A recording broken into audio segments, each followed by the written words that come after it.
Every 90 seconds, someone in India develops kidney failure. 500 people today, 500 tomorrow. And the most disturbing part is that most of these events are biologically preventable. This is not three separate diseases, but one integrated metabolic catastrophe. Type 2 diabetes, chronic kidney disease, and cardiovascular disease expressing themselves in three organs and silently subtracting 15-25 years from our patients' lives. Once we see it as a single cardio, kidney, metabolic syndrome rather than three silos, the epidemiology, the molecular mechanisms, and the outcome trials suddenly align into one coherent, actionable framework. Before entering that framework, my heartfelt thanks to Dr. Shahid, Dr. Anuj, and Prof. N.S. Verma for this invitation and for shaping a platform where nephrologists, cardiologists, and endocrinologists can finally talk about the same patient, not three different organs. The challenge before us is enormous, but for the first time, the toolkit is powerful enough that we can talk not just about slowing decline, but about bending the CKM curve at a population level. Globally, around 476 million people live with diabetes and more than 500 million with CKD stages 3-5 with dangerous overlap between these groups. In India, about 74 million adults have type 2 diabetes. This reservoir of insulin resistance and endothelial injury is driving an epidemic of premature myocardial infarction, stroke, and kidney failure decades before expected life expectancy. Clinically, this means roughly 200,000 new ESRD cases per year, about 500 Indians crossing into dialysis dependence every single day, and that is only what reaches the registry.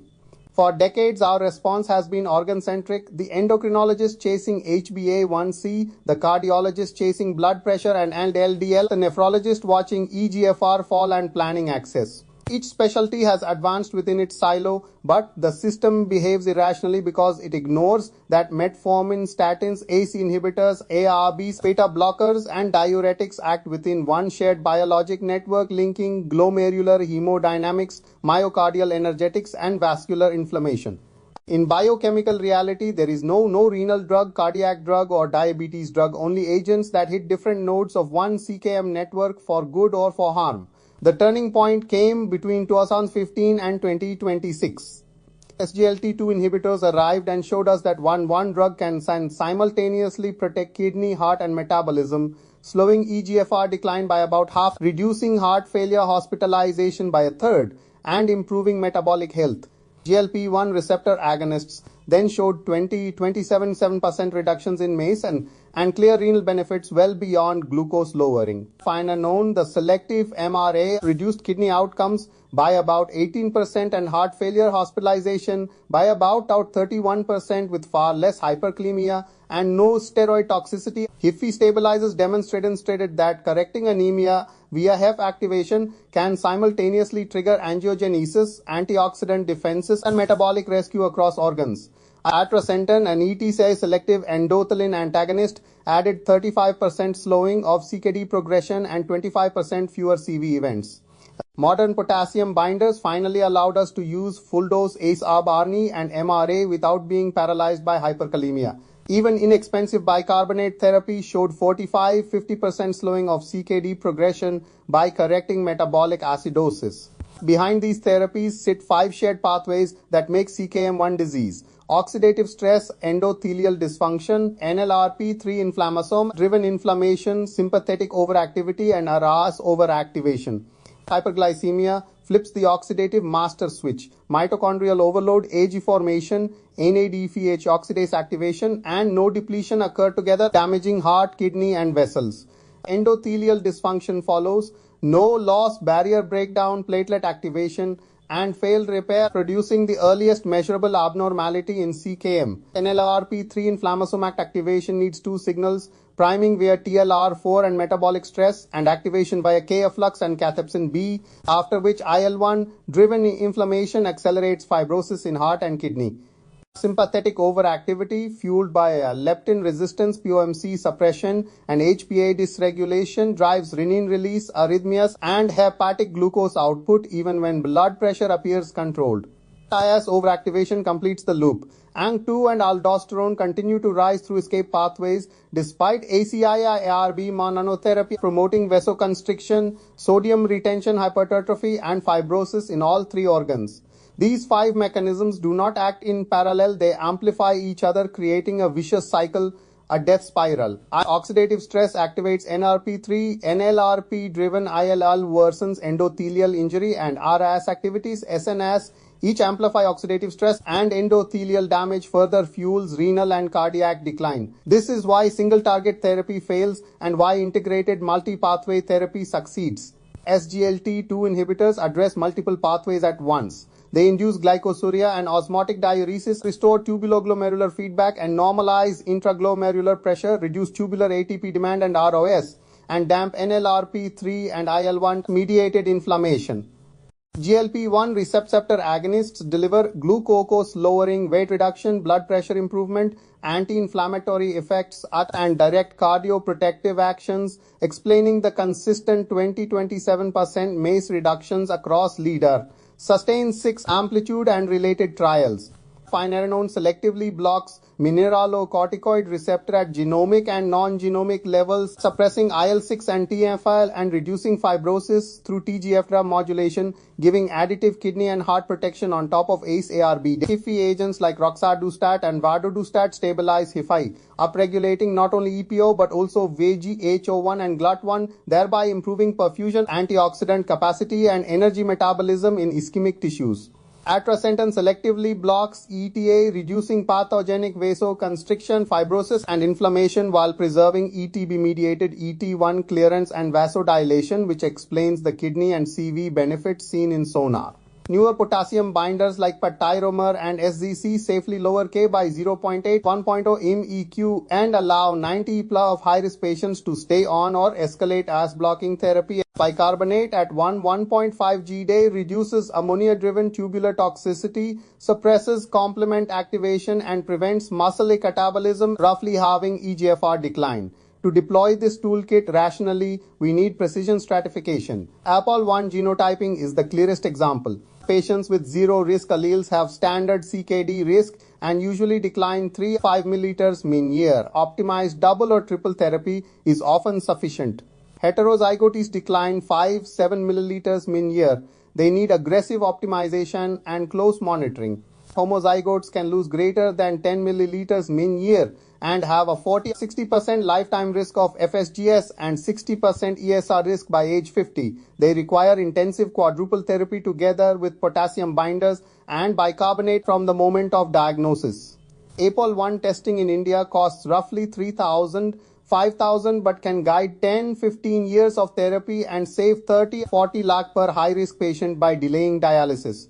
Beyond genetics, proteomic panels measuring markers like SFLT1, cystatin C, LFABP, FGU23, IL6, TNFU, CRP, adiponectin, and leptin can distinguish fast progressors from slow ones and help predict response to SGLT2I, GLP-1RA, finerenone, or HIFI, allowing genuine personalized CKM regimens. Early detection must accompany these tools. Routine EGFR and UACR screening for all people with diabetes or hypertension, targeted APOL1 and biomarker testing in high-risk groups, and referral networks connecting primary care to regional nephrology and metropolitan CKM centers. When we integrate all this into a system, a new standard of care emerges.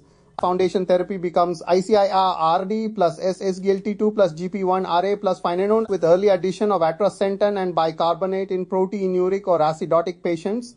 HIFI where anemia and ischemia coexist, and potassium binders to unlock full-dose ISMR blockade. Instead of sequentially adding one drug every few years, as damage accumulates, we upfront deploy multipathway therapy in those with the highest risk profiles, using genetics and proteomics to decide how intense to be. Under such regimens, EGFR slopes flatten from 5 to 8 milliliters min year to 1 to 2. Heart failure hospitalizations drop by a third to a half, and ESRD can be delayed by 10-15 years or prevented entirely in many patients. But drugs and biomarkers alone cannot transform outcomes. Health systems and patients must change as well. At the system level, India can move toward a 3-tier CKM architecture. Tier 1 metropolitan CKM centers with full imaging, genetic and omics capability and multidisciplinary teams. Tier 2 regional clinics with simplified evidence-based protocols and telemedicine support, and Tier 3 primary care sites focused on screening, basic therapy, and referral. Economically, prevention is overwhelmingly superior. 1 year of dialysis costs roughly 4.6 lakh, while a year of generic SGLT2I, ARS blockade, and adjunctive agents costs a fraction of that, especially as prices fall with generic entry. Even when intensive therapy costs 1.5 lakh year, delaying dialysis by a decade yields 30-40 lakh in net savings per patient, aside from immeasurable gains in quality of life. At the patient level, education and shared decision making are critical. When patients understand that their diabetes, kidney disease, and heart disease are one process that can be slowed or reversed, adherence improves. When they see eGFR slopes flatten after starting SGLT2I and finerenone, they believe the regimen works. When families are engaged, pill organizers, phone reminders, and simplified once-daily regimens become tools for survival rather than burdens.